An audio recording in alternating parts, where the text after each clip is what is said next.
اگر کوئی رزق کی تنگی کا شکار ہے تو گویا کہ وہ رزق کی تنگی کے لیے اس میں بڑی زبردست تاثیر ہے کہ 1000 مرتبہ وہ بے روزگار آدمی پڑھے۔ 1000 پڑھنے کے بعد جو ہے وہ سورہ شورى کی آیت نمبر 19، اللہ لطیف بعبادہ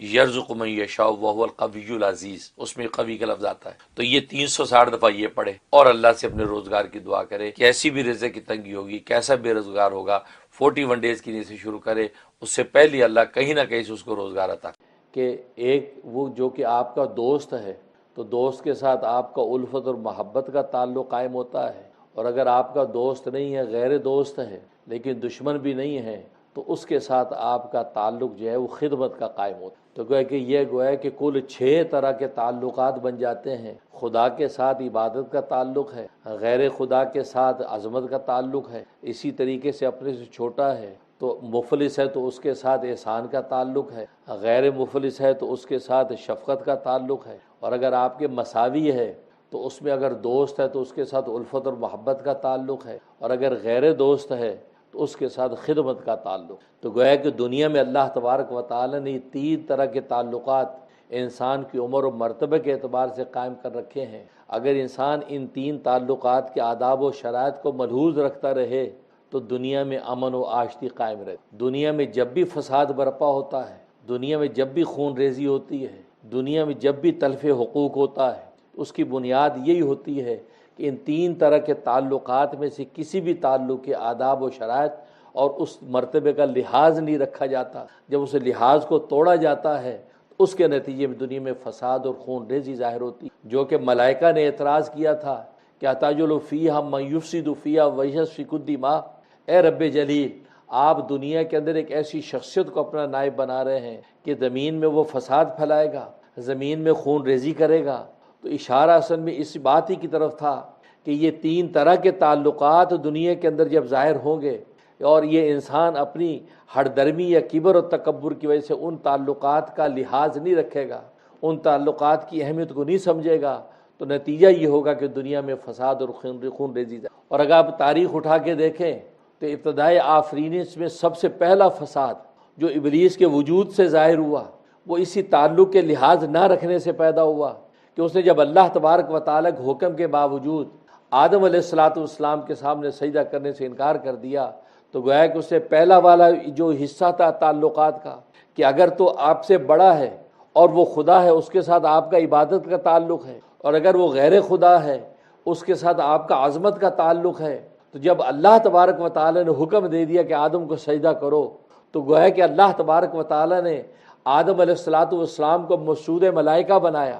جب مسعود قرار دے دیا، گویا کہ آدم علیہ السلام کو ایک عظمت اللہ تبارک و تعالی نے جاری کر دی، تو ابلیس کو چاہیے ہی تھا کہ اس کی عظمت کا لحاظ رکھے، اس تعظیم کے سجدے کو بروئے کار لاتا، لیکن اسے تعظیم کے سجدے سے انکار کر دیا، اسے منع کر دیا۔ نتیجہ یہ ہوا کہ وہ جو لحاظ کرنا تھا اس عظمت کے تعلق کا، اس لحاظ کو توڑا تو فساد ظاہر ہوا، یہاں تک کہ اللہ تبارک و تعالی اس کو جنتوں سے راندہ درگاہ کر۔ پھر آدم علیہ السلام جنتوں میں آباد ہو گئے، جنتوں میں ہنسی خوشی رہنے لگے، ذکر و اذکار عبادت میں مشغول رہنے لگے، وصل حبیب کے لطف اٹھانے لگے، تو آدم علیہ السلام کو منع کر دیا گیا کہ وَلَا تَقْرَبَا هَٰذِهِ الشَّجَرَةَ، تم دونوں میاں بیوی سن لو کہ اس درخت کے قریب تم نے جانا نہیں ہے، اور اگر تم اس درخت کے قریب گئے یعنی اس کا پھل کھایا تو فَتَكُونَا مِنَ الظَّالِمِينَ، تم ظالموں میں سے ہو جاؤ گے۔ تو آدم علیہ السلام نے اپنے سے بڑے کے حکم میں ظہول کیا،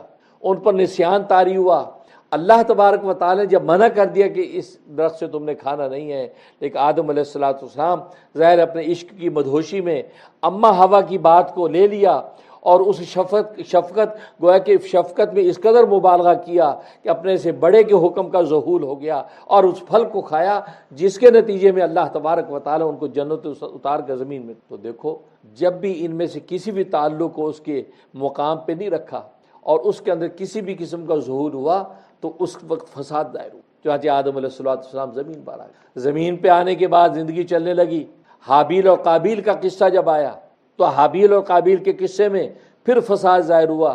قابیل نے کہا کہ نہیں، میں جو اپنی ہی بہن سے شادی کروں گا، میں حابیل کی بہن سے شادی نہیں کروں گا کیونکہ میری بہن زیادہ خوبصورت ہے، میں حابیل کو کیوں دوں، اور حابیل کی بدصورت بہن میں اپنے نکاح میں کیوں لوں۔ چنانچہ اب یہ جھگڑا شروع ہوا۔ اب یہاں پر بھی آپ دیکھیں تو یہاں پر اب مساوی ہیں، دونوں بھائی ہیں، اگر ان کو مساوی تعلقات پر بھی مبنی کیا جائے تو الفت اور محبت کا اگر لحاظ رکھا جاتا تو نتیجہ یہ ہوتا کہ قابیل کی طرف سے یہ چیز ظاہر نہ ہوتی کہ اپنے بھائی حابیل کو قتل کرتا، لیکن الفت و محبت سے جب وہ عاری ہوا، اسے تعلق کا لحاظ نہ رکھا اور اس نے نتیجہ یہ ہو کہ اپنے بھائی حابیل کو قتل کر دیا تاکہ میں اپنی بہن کو حاصل کر سکوں۔ تو دیکھیے، تو فساد ظاہر اسی وقت ہوا جب آپ نے ان تعلقات کی جو ریکوائرمنٹس تھی ان کو پورا جب نہیں کیا، تو نتیجہ یہ کہ قابیل کے ہاتھ سے حابیل کا قتل ہو گیا۔ اب دیکھو اسی طریقے سے برادران یوسف کا معاملہ دیکھ لیجئے، یوسف علیہ السلام کے اپنے بھائیوں نے ان کو کنویں میں ڈال دیا، یہ حالانکہ یوسف ان سے چھوٹا ہے، تو چھوٹے ہونے کی حیثیت سے شفقت کا تعلق ہونا چاہیے تھا، شفقت کے نتیجے میں اس نتیجے میں ان بھائیوں سے عمل ظاہر نہیں ہونا چاہیے تھا، لیکن بھائیوں نے کیا کیا، اس شفقت کا لحاظ نہ رکھا، نتیجہ یہ کہ اپنے چھوٹے بھائی کو کنویں میں ڈال دیا۔ نتیجہ یہ کہ اللہ تبارک و تعالی نے اپنی عظمت سے پھر جو اپنا کارنامہ دکھایا، اس یوسف کو کل کو مصر کا بادشاہ بنایا۔ لیکن کہنے کا مقصد یہ ہے کہ آپ کوئی بھی دنیا کے اندر تاریخ کا واقعہ اٹھا لیں، بلکہ ہماری اپنی موجودہ زندگی کے اندر، آپ کی خاندانی زندگی میں، انفرادی زندگی میں، اپنے محلے کی زندگی میں، ریاستی زندگی میں، بین الاقوامی زندگی میں، آپ اگر کہیں بھی فساد اور خون روزی دیکھیں تو ان تینوں تعلقات کا آپ تجزیہ کریں گے تو آپ کو پتہ چلے گا کہ ان میں سے کسی بھی ایک تعلق کی حیثیت کو بریک کیا گیا جس کے نتیجے میں دنیا میں فساد ظاہر ہوا۔ اب رہا یہ سوال، ان تین طرح کے تعلقات میں یہ فساد ظاہر ہوتا کیوں ہے؟ پہلے والا تعلق جو اپنے سے بڑے ہونے کا تعلق ہے، بڑے ہونے کی حیثیت سے، پھر چھوٹے ہونے کی حیثیت، پھر برابر ہونے کی حیثیت، آخر اس کے اندر جب یہ فساد ظاہر ہوتا ہے، خون ریزی ظاہر ہوتی ہے، آخر کون سا ایسا انسان کے اندر مرض ہے، انسان کے اندر کون سا اس کا رذیلہ ہے جس کی وجہ سے ان تعلقات کی حیثیت کا لحاظ نہیں رکھا جاتا؟ وہ مرض تین طرح کے ہیں، ایک کبر کا مرض ہے، کبر کا مرض، اور دوسرا حسد کا مرض ہے، اس کی وجہ سے انسان ایسا کرتا ہے۔ چنانچہ آپ پہلا واقعہ جو ابلیس کا ظاہر ہوا وہ کبر کی وجہ سے ہوا، کیونکہ ابلیس نے تکبر کیا، اس تکبر کے نتیجے میں اللہ تبارک و تعالیٰ کے حکم کو بھی بھول گیا، گویا کہ اللہ تبارک و تعالیٰ کے سامنے اس نے تکبر ظاہر کیا، اس تکبر کے نتیجے میں اس تعلق کی حیثیت اس کو بریک کر دیا، اس وجہ سے یہ چیز ظاہر ہوئی۔ اور دوسرا حسد کی وجہ سے یہ چیزیں پیدا ہوتی ہیں، چنانچہ حسد کی وجہ سے قابیل نے حابیل کو قتل کر دیا، اور یہ جب مساوی تعلقات ہوتے ہیں تو وہاں حسد ظاہر ہوتا ہے، جب اپنے سے اوپر کی حیثیت ہوتی ہے تو وہاں کبر ظاہر ہوتا ہے، اور جب اپنے سے چھوٹے کی حیثیت ہوتی ہے تو وہاں حقارت ظاہر ہوتی ہے، عجب کے مرض میں مبتلا ہو کر وہ اپنے سے چھوٹے کو حقیر سمجھنے لگتا ہے۔ تو گویا کہ یہ تین طرح کے رذیلے انسان کے اندر جب پیدا ہوتے ہیں تو پھر اپنے سے بڑے ہونے کی حیثیت بھی بریک ہو جاتی ہے، اپنے سے چھوٹے ہونے کی حیثیت بھی مفلوج ہو جاتی ہے، اور اپنے سے برابر ہونے کی حیثیت بھی ٹوٹ جاتی ہے۔ جب یہ تین طرح کے رذیلے اس کا تزکیہ ہو جائے، انسان میں کبر نہ رہے، انسان میں حقارت و عجب نہ رہے، انسان کے اندر جو حسد نہ رہے، تو نتیجہ یہ ہوگا کہ دنیا کا سارا نظام امن و آشتی کے ساتھ چلنے لگتا ہے، ہر ایک کو دوسرے کی حیثیت کا لحاظ رکھا جاتا ہے، ہر ایک دوسرے کی کو عزت دینے لگتا ہے، تو تعظیم و محبت کا جب ماحول پیدا ہوتا ہے تو پھر دنیا میں کسی قسم کی خون ریزی اور فساد پیدا نہیں۔ تو نتیجہ یہ کہ سارے کے سارے واقعے کی بنیاد یہی ہے۔ آج اگر انسان اپنا یہ تزکیہ کرے اور تجزیہ کرے کہ بھئی آخر وجہ کیا ہے، ہم دو بھائیوں میں آخر لڑائی بڑھائی کیوں ہے، ارے اولاد اپنے باپ سے بدگمان کیوں ہے، ماں اپنی بیٹی کی دشمن کیوں ہے، یہ ساس بہو کا جھگڑا کیوں ہے، محلے کے اندر جو ہے ایک دوسرے سے بیزاری کیوں ہے، ملک کے آخر دشمن کیوں ہیں، بین الاقوامی سطح پہ فساد کیوں ہے؟ اگر یہ ساری طاقتیں اپنے اپنے گوشوں میں بیٹھ کے مراقبہ کرے گی تو پتہ چلے گی یہ تین طرح کی جو حیثیتیں اللہ تبارک و تعالی نے دنیا میں اتاری تھی، اپنے سے بڑا ہونے کی، اپنے سے چھوٹا ہونے کی، اپنے برابر ہونے کی، یہ تین حیثیتوں کے اندر جو کیفیات تھیں، جو تعلقات ظاہر کیے تھے، اپنے سے بڑا اگر خدا ہے تو عبادت کا تعلق ہوگا، اپنے سے بڑا اگر غیر خدا ہے تو عظمت کا تعلق ہوگا، اپنے سے چھوٹا اگر مفلس ہے تو اس کے ساتھ جو ہے احسان کا تعلق ہوگا، اگر غیر مفلس ہے اس کے ساتھ شفقت کا تعلق ہوگا، اپنے برابر کا اگر دوست ہے اس کے ساتھ محبت کا تعلق ہوگا، اور اگر غیر دوست ہے تو اس کے ساتھ خدمت کا تعلق ہوگا۔ ان تمام تعلقات کو اپنے اپنے مقام پر لے کے انسان چلتا رہے گا تو دنیا میں کبھی بھی فساد برپا نہیں ہو۔ لیکن آج دنیا کے اندر جنگ و جدال ہمیں نظر آتا ہے، حالانکہ لٹریسی کا دور ہے، ساری دنیا پڑھی لکھی ہے، ایک دوسرے کے حقوق کو سمجھتی ہے، ایک دوسرے کی حیثیت کو سمجھتی ہے، اس کے باوجود آپ دیکھتے ہیں کہ کیا صورتحال ہے۔ جو ملک دوسرے ملکوں سے بڑے ہیں، جو ملک دوسرے ملکوں سے بڑے ہیں، وہ ان چھوٹے ملکوں پر شفقت کے لیے تیار نہیں ہیں، ان چھوٹے ملکوں پر احسان کے لیے تیار نہیں ہیں، بلکہ ان کو ہڑپ کرنے کے لیے تیار بیٹھے ہیں۔ حالانکہ چاہیے تو یہ تھا کہ بڑے ملک اور بڑی جو طاقتیں ہیں وہ چھوٹی طاقتوں کو قوت دیں، اگر ان کی مفلس ہے تو ان کے ساتھ احسان کا تعلق قائم کریں، اگر غیر مفلس ہے تو ان کے ساتھ جو ہے شفقت کا تعلق قائم کریں، نتیجہ آپس کے تعلقات محبت و آشتی کے قائم ہوں، تو بڑی قوتیں وہ چھوٹی قوتوں کو پامال کرنے کا نہیں سوچیں گی، بلکہ یا تو ان پر احسان کر کے ان کو ذرا اوپر اٹھائیں گی، اور یا ان پر شفقت کر کے محبت کا تعلق قائم کریں گی۔ لیکن ہوتا یہ ہے کہ بڑی مچھلیاں چھوٹی مچھلیوں کو کھانے کی فکر میں رہتی ہیں۔ نتیجہ یہ کہ آج یہ دنیا، کہ جس دنیا کے اندر تعلیم ہی تعلیم ہے، علم ہی علم ہے، ایک ملک کے اندر اتنی یونیورسٹیاں ہیں کہ جس کا تصور پہلے زمانے میں ممکن نہیں تھا۔ اب یہ امریکہ جیسی دنیا کو دیکھیں، جیسے کہ لوگ ماہرین بتاتے ہیں کہ اکیلے امریکہ کے اندر اتنی یونیورسٹیاں ہیں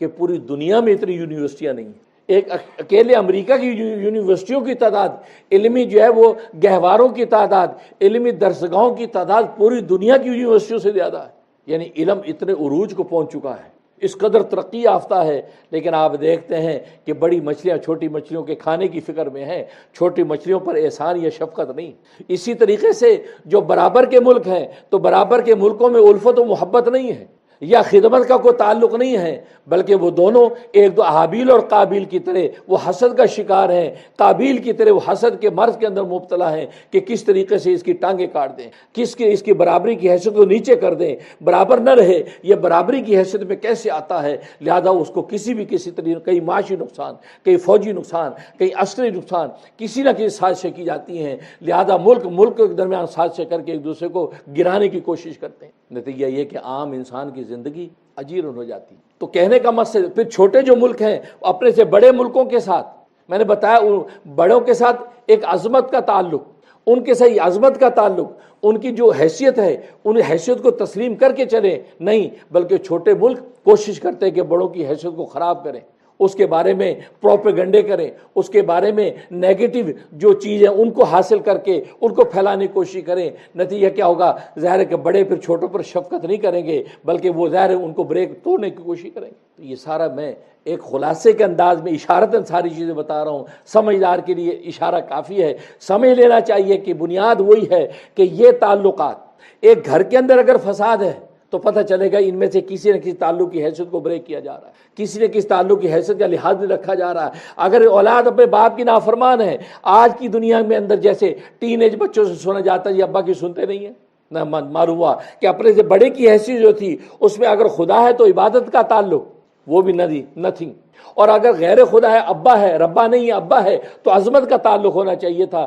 نتیجہ ہے کہ آج کا بچہ اپنے باپ کو عظمت و عزت دینے کو تیار نہیں، وہ کہتے ہیں کہ میری اپنی لائف ہے، میرے پاس خود اپنی عقل ہے، میں خود اپنی مرضی سے جیوں گا۔ Who are you? What your advice? You are old culture people. گویا کہ طرح طرح کے تان کرنے لگتے ہیں، نتیجہ کیا ہوتا ہے کہ گھر میں فساد۔ تو کہنے کا مقصد یہ ہے کہ اللہ تبارک و تعالی یہ 6 طرح کی حیثیت اتاری ہیں، یہ 3 طرح کے تعلقات، بڑا ہونے، چھوٹے ہونے، برابر ہونے کے، ان کو اگر ہر آدمی تجزیہ کرے اور اپنا مراقبہ کرے کہ ہاں کہاں پر کمی ہے، گھر میں اگر فساد ہے سوچے یار کمی کہاں پہ ہے، سمجھ میں آ جائے اوہو اپنے سے بڑے کو عزت نہیں دی جا رہی، ارے اپنے سے چھوٹے کی شفقت نہیں کی جا رہی، ارے اپنے سے برابر کے ساتھ محبت نہیں کی جا رہی، لہٰذا اس وجہ سے گھر کے اندر فساد ہے، فوراً سب جمع ہو جائے، پنچایت اکٹھی کرو، دیکھو بھائی یہ چھوٹوں پہ شفقت نہیں ہے اس گھر میں، بڑوں کی دیکھو عزت نہیں ہے اس گھر میں، دیکھو آپس میں محبت نہیں اس گھر میں، اس لیے اس گھر کے اندر فساد ہے۔ آج کے بعد ہم توبہ کرتے ہیں کہ آج کے بعد یہ کسی قسم کی ایسی کوئی چیز ظاہر نہیں ہوگی، ہم محبت الفت کے ساتھ رہیں گے۔ نتیجہ کیا ہوگا؟ جب ہر ایک کو اس کا حق ملے گا، ہر ایک کو اس کی عزت ملے گی، ہر ایک کو اس کی محبت شفقت ملے گی، تو گھر جو جنت نظیر بن جاتا ہے۔ اور یہی چیز تو صحابہ کرام رضوان اللہ علیہم اجمعین میں تھی، لہٰذا انہوں نے دوست ہونے کی حیثیت سے کمال کر کے دکھا، اپنے سے بڑے کی ہونے کی حیثیت سے کمال کر کے دکھا، اپنے سے چھوٹے ہونے کی حیثیت سے کمال کر کے دکھایا۔ اس تفصیلات میں جانے کا وقت نہیں ہے، لیکن کہنے کا مقصد یہ ہے کہ جب بھی دنیا کے اندر خیر پھیلی ہے اور نبی کریم صلی اللہ علیہ وسلم نے جن زمانوں کو خیر قرار دیا ہے، ان زمانوں کی بنیاد اصل میں یہ ہے کہ ان 3 طرح کی حیثیتوں کو اپنے اپنے مقام پر رکھا گیا۔ جو نبی نے فرمایا کہ خیر القرون قرنی، زمانوں میں بہترین زمانہ وہ میرا زمانہ، یعنی میرا زمانہ، میرے صحابہ کا زمانہ. ثم الذین یلونہم، جو پھر اس زمانے والوں کے ساتھ ملے ہوئے ہیں ان کا زمانہ ہے، یعنی تابعین کا زمانہ، جنہوں نے صحابہ کو دیکھا ہے، صحابہ کے ساتھ جو ایمان کی آنکھ سے ان کو دیکھا اور ان کے ساتھ جو ہے وہ شاگردی کے تعلق قائم رکھے، تابعین کا زمانہ. ثم الذین یلونہم، پھر ان کے ساتھ جو ملے ہوئے ہیں یعنی تبع تابعین. تو 3 زمانوں کی خیر کی ضمانت نبی دے گئے. کیوں؟ اس لیے کہ ان 3 زمانوں کے اندر یہ جو تعلقات میں نے ذکر کیے، یہ جو حیثیت ذکر کی، ان حیثیتوں کو اپنے اپنے مقام پہ رکھا جاتا. اس لیے کہ ظلم کیسے کہتے ہیں؟ ظلم کہتے ہیں وضع شیء فی غیر محلہ، چیز کو اپنے غیر محل میں رکھنے کو ظلم کہا جاتا ہے. اسے امام بخاری نے باب باندھا ظلم دون ظلم، کہ ظلم چھوٹے بڑے ہوتے ہیں، کوئی بڑا ظلم کوئی چھوٹا ظلم، درجے بے شمار درجے ظلم کے. چیز کو جب اپنے اصل مقام پہ آپ نے رکھا، اسے ہٹا کے رکھ دیا تو یہ ظلم ہے. آپ ظالموں میں لکھے جاتے ہیں. اس کی چھوٹی سی مثال ٹوپی ہے، ٹوپی رکھنے کی جگہ سر ہے، آپ نے ٹوپی پیر پہ رکھی، یا خارش پیر میں ٹوپی اتار کے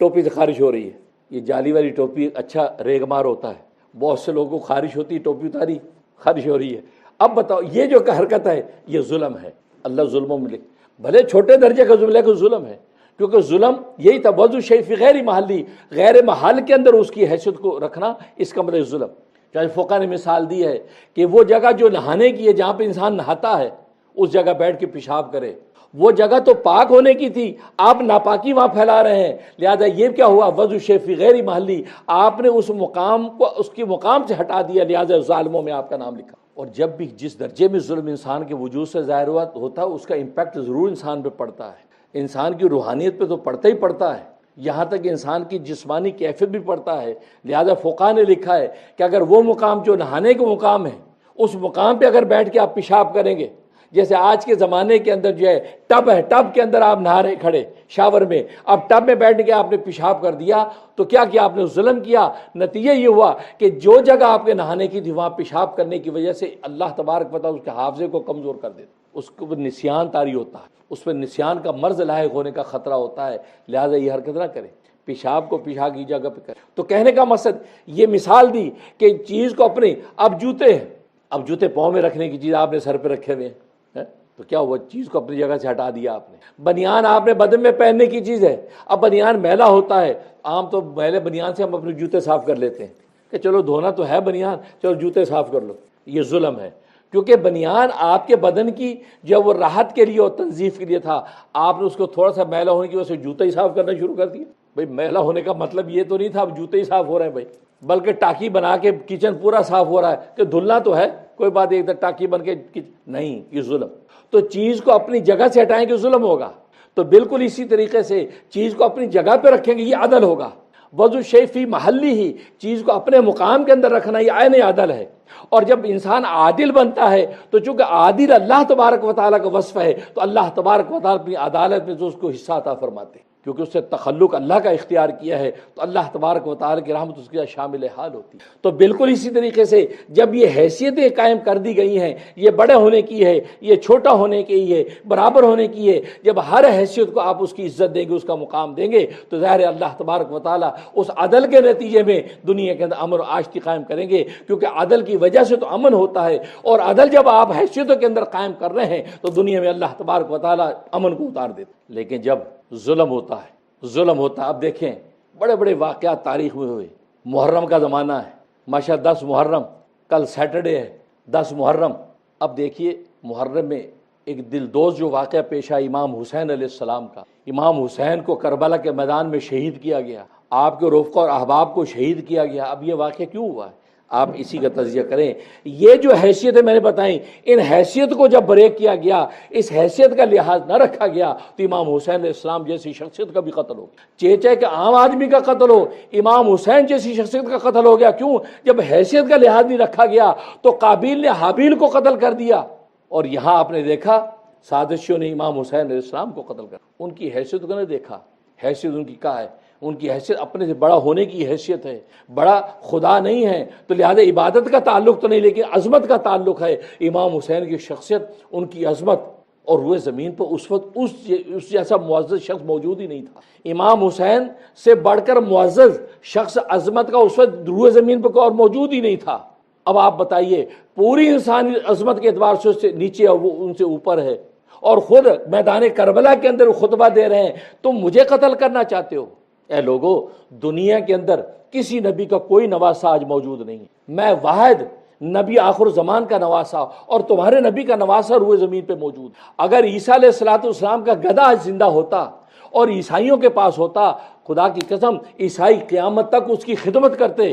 اور میں تو براہ راست تمہارے نبی کا نواسا ہوں۔ جس نبی کی ہونٹوں نے امام حسین کی ہونٹوں کو چوما، جس نبی کی آغوش نے امام حسین کو اپنی آغوش میں دیا، جس نبی نے جو اپنی آنکھوں سے امام حسین کو دیکھا، کیا شفقت کی، کیا انوارات اور واقعات ہیں۔ لیکن وہ امام حسین حیثیت کے اعتبار سے بلند ہیں، لیکن سامنے والے لوگ اس حیثیت کا حق ادا نہیں کر رہے۔ اگر اس حیثیت کا حق ادا کرتے کہ ہم سے بڑے ہیں، عظمت ہے، تعظیم ہے، لہذا سر جھکا دیں، جو کہتے ہیں ہم ان کو مان لیں، جو کہتے ہیں ان کو مان لیں، نتیجہ کیا ہوتا؟ پھر یہ واقعہ پیش نہ آتا۔ پھر امام حسین علیہ السلام جیسا ٹیلنٹڈ شخص امت کے پاس سرمایہ کے طور پہ رہتا، کتنا فیضان ان کا آگے پھیلتا۔ ان کی اولادوں میں سے ایک زین العابدین بچے، جو بیمار تھے اس لیے بچ گئے، اللہ تبارک و تعالی تکوینی ایسا تصرف کیا، وہ قتل سے بچ گئے۔ وہ ایک بچہ کل کو بالغ ہوا، بڑا ہوا، اس ایک شخص بچے کے سینے انور سے اتنا فیضان اہل بیت کا پورے عالم میں پھیلا جس کی کوئی نظیر۔ اگر امام حسین خود ہوتے تو کیا عالم ہوتا۔ لیکن بات وہی ہے کہ حیثیت ہے، جب حیثیت ٹوٹتی ہے تو بھی امام حسین جیسے شخص کو بھی دیکھا نہیں جاتا کہ جس کے بارے میں اس قدر بشارتیں ہیں کہ نبی خود فرماتے ہیں کہ میرے جسم کا ٹکڑا ہے، حسن حسین میرے جسم کا ٹکڑا ہے، جنت کے پھولوں کی خوشبو ہیں، جنت کے نوجوانوں کے سردار ہیں۔ کیا کیا فضائل بیان کیے جا رہے ہیں، اور خود اپنی ذات کے اندر حسن و جمال کا پیکر ہیں۔ لہٰذا دیکھنے والوں نے لکھا ہے، کہا کہ حسن حسین جب چلے آتے تھے تو ایسے لگتا تھا کہ رسول اللہ صلی اللہ علیہ وسلم کا مجموعہ سراپا چلا آتا ہے، کیونکہ ناف سے لے کے اوپر تک کا سارا سراپا امام حسن جیسا تھا، امام حسن کا حضور جیسا تھا، اور ناف سے لے کے نیچے پاؤں تک کا حصہ امام حسین کا حضور جیسا تھا۔ تو حسن حسین دونوں کو ملا دے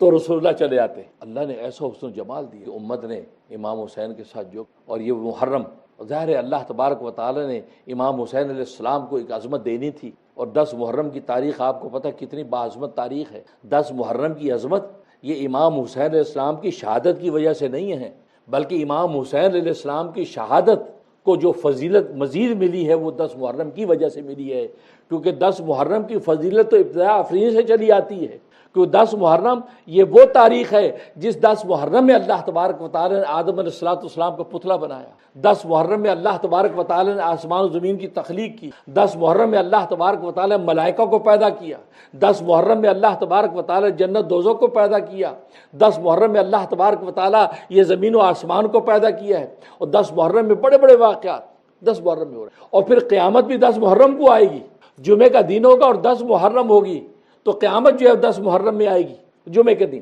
تو معلوم ہے کتنی بڑی تاریخ ہے۔ پھر 10 محرم میں اللہ تبارک و تعالیٰ نے اما ہوا کو پیدا کیا، اور روحوں کو اللہ تبارک و تعالیٰ نے 10 محرم میں پیدا کیا۔ 10 محرم میں یونس علیہ السلام کو مچھلی کے پیٹ سے نکال کے زمین پر ظاہر کیا گیا۔ 10 محرم میں نوح علیہ السلام کی کشتی جو 6 مہینے پانی پر چکر کاٹتی رہی، 10 محرم کو جو زمین پر اتری۔ 10 محرم میں بڑے بڑے واقعات۔ پھر بنی اسرائیل کو فرعون کے پنجہ ظلم سے جو نجات ملی وہ 10 محرم میں ملی، 10 محرم میں ملی۔ تبھی تو یہود روزہ رکھتے 10 محرم کا۔ تبھی حدیث میں آتا ہے کہ رسول اللہ صلی اللہ علیہ وسلم جب مدینہ طیبہ گئے تو دیکھا یہود نے روزہ رکھا ہوا ہے۔ آپ نے پوچھا بھئی تم کس چکر میں روزہ رکھ رہے ہو؟ کہا جی ہمیں جو ہے یہ 10 محرم ہے، اور حضرت موسیٰ علیہ السلام نے روزہ رکھا تھا کیونکہ فرعون کے پنجہ ظلم سے نجات ملی تھی، تو شکرانے میں 10 محرم کا روزہ رکھا۔ تو رسول اللہ صلی اللہ علیہ وسلم فرمایا کہ اچھا موسیٰ علیہ السلام ہمارا بھائی ہے،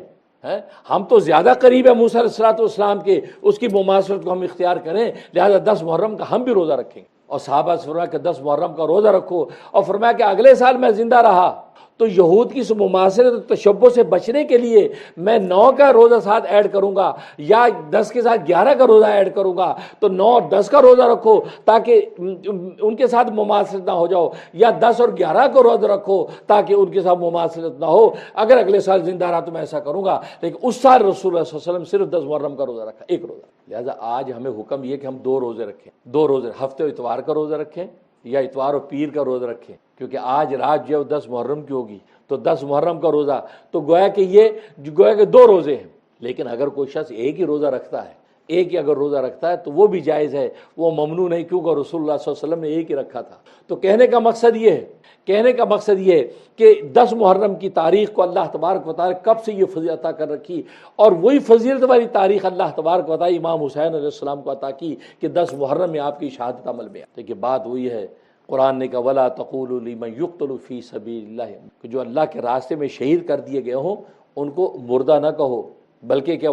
بل احیاء، بلکہ وہ زندہ ہیں، وَلَٰكِن لَا تَشْعُرُونَ، لیکن تمہیں اس کا شعور نہیں ہے۔ دوسرے مقام میں فرمایا وَلَا تَحْسَبَنَّ الَّذِينَ قُتِلُوا فِي سَبِيلِ اللَّهِ أَمْوَاتًا، کہ تم گمان بھی نہیں کرنا کہ وہ لوگ جو اللہ کے راستے کے اندر شہید کر دیے گئے وہ کہ مردہ ہیں، نہیں، بلکہ وہ کیا ہے، وہ زندہ ہیں، اور اللہ تبارک و تعالیٰ سے ان کو رزق ملتا۔ تو امام حسین اور ان کے جتنے رفقا جو اس کربلا کے اندر 10 محرم میں شہید ہوئے ہیں، تو اللہ تبارک و تعالیٰ نے ان کو شہادت کا وہ مقام عطا کیا جس کی کوئی نظیر۔ تو کہنے کا مقصد یہ ہے کہ حضرت امام حسین علیہ السلام کا جو یہ واقعہ پیش آیا، وہ واقعہ اسی بنیاد پہ پیش آیا جو میں نے معیار آپ کے سامنے رکھا تھا۔ جب آپ حیثیت کا لحاظ نہیں رکھتے ہیں، اپنے بڑے ہونے کی، اپنے چھوٹے ہونے کی، اپنے برابر ہونے کی، نتیجہ یہ ہوتا ہے کہ بڑے بڑے فساد پیدا ہو جاتے ہیں، قتل و غارت گری ہو جاتی ہے، دنیا کا انتشار پیدا ہو جاتا ہے، ملکوں میں انارکی پیدا ہو جاتی ہے، پورا عالم جو ہے وہ اپنی جگہ سے ہٹ کر جو ہے لرزنے لگتا ہے۔ اور جیسا کہ آج کی اس دنیا کے اندر آپ دیکھتے ہیں، آپ اس میڈیا کے ذریعے سے ملکوں کے ساتھ جنگیں ہیں، ملکوں کے ساتھ جو ہے مڑ بھیڑ ہے، ملکوں پر بمباریاں کر رہے ہیں، ملکوں کی جانیں لینے پر تلے ہوئے ہیں۔ بنیاد کیا ہے؟ بنیاد یہ نکلے گی کہ وہ جو حیثیتیں اللہ نے دنیا میں رکھی ہیں ان حیثیتوں کا لحاظ نہیں رکھا جا رہا۔ جب حیثیتوں کا لحاظ رکھا جاتا ہے تو پھر اللہ تبارک و تعالیٰ کی رحمتیں اترتی ہیں۔ ان رحمتوں کے نتیجے میں ظاہر ہے کہ دنیا کے اندر امن اور آشتی پیدا ہوتی ہے۔ لہٰذا ناظرین حاضرین، آج سے اس بات پر غور کرنے کی فلاں جگہ فساد کیوں ہوا، فلاں جگہ جھگڑا کیوں ہوا، فلاں جگہ مڑ بھیڑ کیوں ہوئی، گھر کے اندر انتشار بد امنی کیوں ہے، محلے میں بد امنی کیوں ہے، تو آپ اس نتیجے پہ پہنچیں گے کہ وہ حیثیتیں چونکہ ہمارے بریک کر رہے ہیں۔ جب حیثیتیں بریک ہوتی ہیں اور ہر چیز اپنے محل میں نہیں رکھی جاتی تو کیا ظاہر ہوتا ہے؟ ظلم ظاہر ہوتا ہے، اور جب ظلم ظاہر ہوتا ہے تو اللہ تبارک و تعالیٰ کی رحمت اٹھ جاتی ہے اور اللہ تبارک و تعالیٰ کی طرف سے لعنتوں کا ظہور ہونے لگتا ہے، لہذا انسانوں کی زندگی عجیب ہو جاتی ہے۔ لیکن جب حیثیتوں کا لحاظ رکھا جاتا ہے تو عدل ظاہر ہوتا ہے، جب عدل ظاہر ہوتا ہے تو وہ عادل اس عدل کے نتیجے میں دنیا کے امن اور آشتی پیدا کرتے ہیں اور دلوں میں سکون و سکینہ نازل ہوئے۔ اللہ سے دعا ہے کہ اللہ تبارک و تعالی ہمیں اس بات پر مراقبہ اور اس بات پر جو ہے تجزیہ اور تزکیہ کرنے کی توفیق نصیب فرمائے۔ ہم اس پر سوچیں، آخر اس گھر میں ساس بہو کا جھگڑا کیوں ہے؟ سوچیں، ساس سوچے گی ہاں میں نے وہ شفقت والی حیثیت توڑی ہوئی ہے، یہ میری بیٹی بن کے آئی اور مجھ سے چھوٹی ہے تو مجھے شفقت کرنی۔ بہو یہ سوچے گی یہ تو میں عظمت مجھ سے بڑی ہے تو مجھے عظمت والا غیر خدا ہے تو عظمت تو مجھے اس کی تعظیم کرنی ہے، تو بہو ساس کی عزت کرے اور وہ اس کے شفقت کا تعلق قائم کرے تو کیا گھر کے اندر امن و آشتی نہیں آئے گا؟ لیکن ہوتا یہ ہے کہ ماں ساس یہ سوچتی ہے ارے یہ میری بیٹی نہیں ہے فلاں کی بیٹی، اس کا بچہ میرا پوتا سمجھ کے شفقت نہیں کرتی، وہ کہتی یہ نہیں سوچتی میرے بیٹے کا بچہ ہے، سوچتی ہے کہ ارے یہ سمینہ کا بچہ ہے، تو اس کو پوتے کے ساتھ وہ محبت تعلق نہیں ہوتی جو اپنے نواسے کے ساتھ ہوتی ہے۔ نواسے کے بچوں کو کہتی ہے میری بیٹی کا بچہ ہے، حالانکہ اس کی بیٹی کا نسب نہیں چل رہا، اس کے داماد کا نسب چل رہا ہے۔ بیٹی اگر سید زادی ہے تو اس کا بچہ سید نہیں ہوگا، داماد اگر شیخ ہے تو شیخ ہوگی اس کی اولاد، لیکن کیا ہے اس کا فوکس دیکھو کتنا محدود۔ یہ میں کہنا چاہتا ہوں کہ آج ایک چھوٹے سے گھر کے اندر ساس بہو کے جھگڑے کی بنیاد یہی کہ وہ ادھر سے شفقت نہیں، ادھر سے عزت نہیں۔ اس بھائی کے اندر اگر مڑ بھیڑ ہے اس کی وجہ وہی، ادھر سے محبت نہیں ہے ادھر سے خدمت نہیں ہے۔ کہنے کا مقصد یہ جب اس انداز سے یہ ان تجزیوں کا آپ کریں گے اور ہر ایک حیثیت کو دیکھ کے آگے بڑھیں گے تو اللہ تبارک و تعالیٰ آپ کو امن و عاشتی نصیب فرما دیں گے اور اپنا خاص ایسا تعلق ملے گا کہ آپ کی زندگی دنیا کے اندر جنت نظیر بن جائے گی۔ اللہ سے دعا ہے کہ اللہ تبارک و تعالیٰ عمل کرنے کی توفیق نصیب فرمائے۔ وآخر الدعوانا الحمدللہ۔